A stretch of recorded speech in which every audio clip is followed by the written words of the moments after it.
ಒಮ್ಮೆ ತಂದೆಯು ಮಗನಿಗೆ ಒಂದು ಅತ್ಯಂತ ಹಳೆಯ ಗಡಿಯಾರ ನೀಡುತ್ತಾನೆ. ಈ ಗಡಿಯಾರವನ್ನು ಮಾರಿ ಬರಲು ಪ್ರಯತ್ನಿಸು, ಆದರೆ ಬೆಲೆ ಮಾತ್ರ ಕೇಳಿಕೊಂಡು ಬಾ ಎಂದು ಹೇಳುತ್ತಾನೆ. ಮೊದಲು ಗುಜರಿ ಅಂಗಡಿಗೆ ಹೋಗ್ತಾನೆ. ಅಲ್ಲಿನ ಮಾಲೀಕ ಅದು ಹಳೆಯ ತುಕ್ಕು ಕಬ್ಬಿಣವೆಂದು ಭಾವಿಸಿ ಕೇವಲ 50 ರೂಪಾಯಿ ಬೆಲೆ ಕಟ್ತಾನೆ. ನಂತರ ಅವನು ಹತ್ತಿರದ ಗಡಿಯಾರ ಅಂಗಡಿಗೆ ಹೋಗುತ್ತಾನೆ.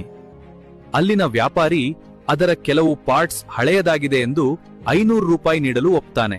ಕೊನೆಯಲ್ಲಿ ತಂದೆಯ ಮಾತಿನಂತೆ ಅವನು ಮ್ಯೂಸಿಯಂಗೆ ಹೋಗುತ್ತಾನೆ. ಅಲ್ಲಿನ ತಜ್ಞರು ಅದು ಅಪರೂಪದ ಪುರಾತನ ಗಡಿಯಾರವೆಂದು ತಿಳಿದು 5 ಲಕ್ಷ ರೂಪಾಯಿ ಬೆಲೆ ನೀಡುತ್ತಾರೆ.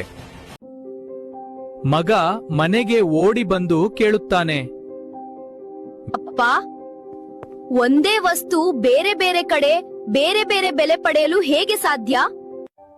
ನಿನ್ನ ಬೆಲೆ ತಿಳಿಯದ ಜಾಗದಲ್ಲಿ ನೀನು ನಿಂತರೆ ನಿನ್ನನ್ನು ಕಸದಂತೆ ಕಾಣುತ್ತಾರೆ.